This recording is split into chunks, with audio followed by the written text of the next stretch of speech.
This is the Last Transmission Podcast, your signal from the edge of time. In today's episode, we unlock the dark reality behind facial recognition. You think it's just for convenience, unlocking your phone, passing through TSA. But what if it's actually a stepping stone to total surveillance and control? As governments and corporations roll out biometric ID systems, digital wallets, and palm scanners, one question becomes unavoidable. Are we being scanned into silence? Stay tuned as we expose the tech, trace its reach, and ask the question most are afraid to. Is this the beginning of the digital mark of the beast? All right, welcome back to the deep dive. Today we're diving into something I think we all probably use every day, but maybe don't think too much about. I think you're right. Facial recognition. Yeah. You know, you unlock your phone. Sometimes when you're going through TSA now, you're looking at a camera. It's everywhere. But there's a lot more to it than just convenience, right? Absolutely. Wow. And as it gets more sophisticated and as we use it in more aspects of our lives, I think a lot of questions start to arise about what this all means, really for our privacy, how we think about identity. Right. Yeah, for sure. And we're going to dive deep into all of that stuff in this episode. We want to figure out exactly what facial recognition is, how it works, where we're seeing it, and then, the bigger picture considerations of what it all means. Where could it be going? Is it good? Is it bad? Right. Exactly. We'll be getting into the nitty-gritty of the technology, but also, like you said, looking at, the ethical and societal implications of, where it's being used and how it might be used in the future. Yeah. And that leads us to some, I think, pretty important questions. Like, what happens when this goes from just being a cool thing on your phone to something that's required to, get services or to spend money or to even travel? Right. I mean, are we looking at, the beginning of a system where we have to, get scanned to be able to participate in society? Right. Is this, a digital mark? I mean, these are questions that I think are becoming more and more relevant as we see this technology, becoming more prevalent. So let's start with the basics. Yeah. What is facial recognition? How does it work? How does it look at your face and know who you are? Well, facial recognition is a biometric technology. Okay. And it basically uses software to analyze facial features from an image or video. And what it does is it compares those features against a database of known faces to find a match. So it's like seeing a face, but then it's like understanding it and saying, oh, I know that face. Yeah, it's like think of it as a digital fingerprint. Okay, yeah. But for your face. Gotcha. So it's, it's looking at your unique facial characteristics to identify you. So how does it do that? So the process starts with, you need a digital image of a face. Right. And then this is where it gets kind of complex. So it uses something called neural networks. Okay. And these are basically complex systems that can learn. Yeah. They can learn patterns from data. Right. Huge amounts of data. And so these neural networks, they take that facial image and turn it into what's called a template. Okay. And it's basically a numerical representation of your face. Interesting. So it captures the key sort of geometric features. Imagine turning your face into a complex barcode. So there's a number that is my face? Right. That's weird. It is kind of weird. But yeah, it's basically a unique identifier based on your facial structure. Okay, that's fascinating. And I know that they're also using it to classify faces too, right? Yeah, so the software, it can also, it analyzes the face and it can kind of estimate things like age and gender. Okay. And that's not always about specifically identifying you, but it's just another way that the system is sort of categorizing and processing the facial data that it's taking in. So it sees your face, it makes a number out of your face, but then it also says okay, this face seems to be male, this face seems to be this age. Right, exactly. Yeah. It's kind of getting a lot of information just from that one image. So how does it learn to do all this? Well, that's where machine learning comes in. Okay. So basically the system, it has to be trained, and it's trained using these massive data sets of facial images. Okay. And ideally, these images are, from all kinds of different angles, different lighting conditions, different expressions. So every way your face could possibly look, they're trying to get a picture of that. Exactly. The more diverse that training data, the better the system can handle the messy real world. Right. Where you're not always perfectly lit and looking straight at the camera. Right. So it's learning the same way we kind of learn to recognize people. Right.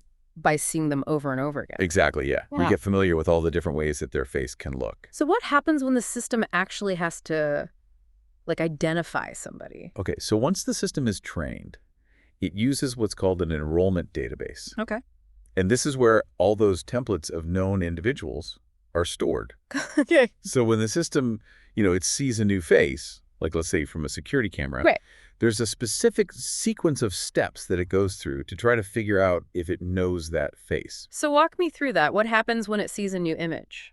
So first, obviously, the image has to be captured. Right. The software analyzes it, it locates the face in the image, and then, once it finds a face, it starts examining it for these distinctive patterns, like the distances between your eyes, the shape of your nose, your mouth, the overall contours of your face.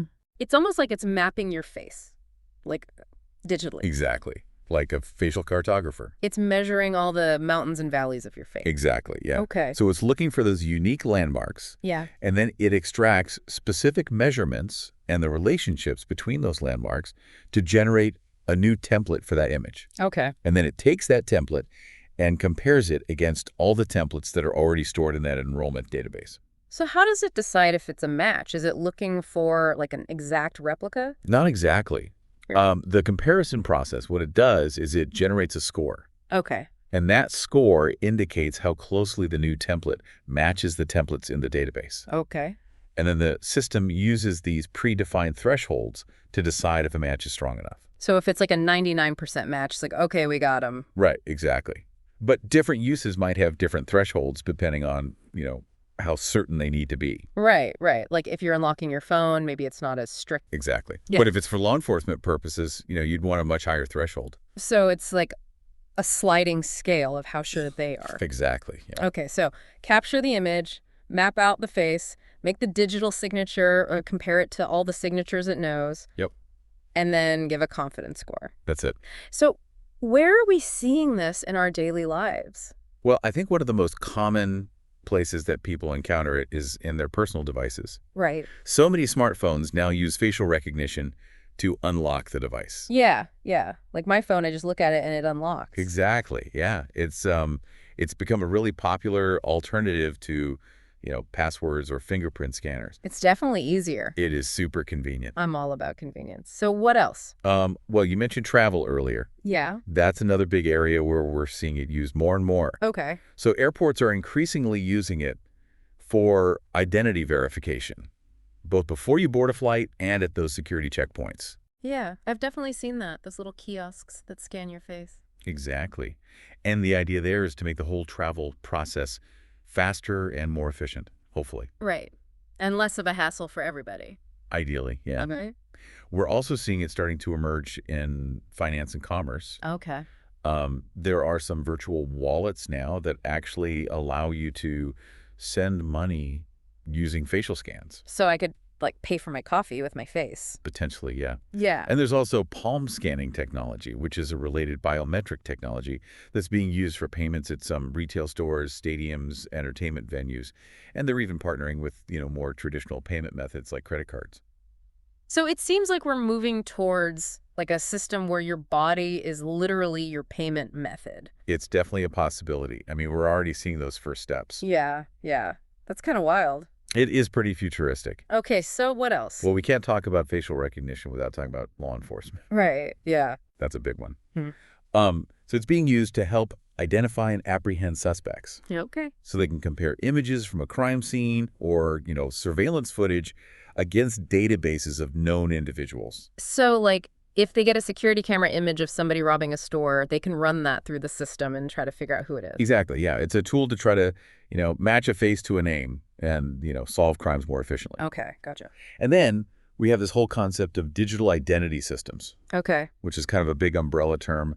But basically, there have been a lot of discussions and proposals around using biometric data, potentially including facial recognition, as part of national ID systems. Okay. And the idea there is to create a really secure and reliable way to verify your identity, Yeah. both online and in the real world. So instead of having like a physical driver's license or a passport, it would be like my face is my ID. Potentially, yeah. Sure. It would be like a digital form of ID that's tied to your unique biological data. And that's like a huge shift, right? I mean, that changes how we think about like proving who we are. It does. And it raises a lot of questions, too, about, privacy and data security. Right. Because now you're not just like carrying your ID card, you are your ID card. Exactly. Okay. So we're seeing facial recognition in our phones, in travel, finance, law enforcement, and potentially like national digital ID systems. Right. It's really expanding into all these different areas of our lives. And that brings up those questions, right? Like, what happens if, like, you need this to get your paycheck, or you need this to be able to, like, buy groceries? Right. Are we looking at a system where you, like, have to scan your face to participate in society? Yeah, that's a valid concern. I mean, what happens if you choose not to use these systems? Right, exactly. And I mean, some people, this like freaks them out, right? Yeah. Because like, is this a step towards like that mark of the beast that we read about? You can't buy or sell unless you have this thing. And are we like seeing prophecy happening in real time? I mean, it's hard to say for sure. But I think it's definitely a conversation that we need to be having. Right. As these technologies become more prevalent and more powerful, I think, we have to really think about the implications and, what it means for our freedom, our privacy, our autonomy. Yeah, yeah.